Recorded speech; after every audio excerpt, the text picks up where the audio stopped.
And then we have funny stories. One of my corporate participants, we had a pest problem. We weren't quite sure what was visiting the garden because it was like the damage was done in the nighttime, and then we come back and we didn't have cameras out there or anything yet. So this guy takes it on himself to go out there at like the wee hours. He's like, "Oh, I went to work last night at like 10 p.m." Right? He's visiting the office way after work hours to Wow. see if he can get a glimpse of what this is.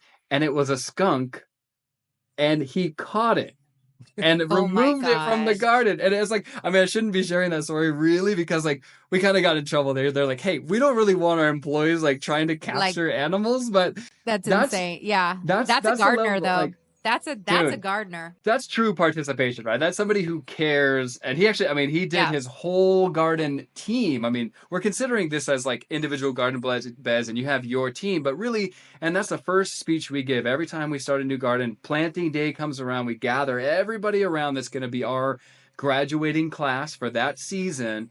And we say, hey, I know you've got your garden bed and you want to come out here and you want to take care of the weeds in there and you want to make sure you don't have pests, but really, this whole garden is one unit and we're all a team here. So if you see small birdies coming into the garden and munching on something in your neighbor's garden bed, you should shoo that bird out of here. So that guy like really did a service to the whole garden, even though we don't Mm. want to really reward that kind of behavior Yeah. necessarily, but he really did a service for his whole garden because that pest problem is not only a problem for his garden bed, it was for the entire garden Everyone. scene. It's team building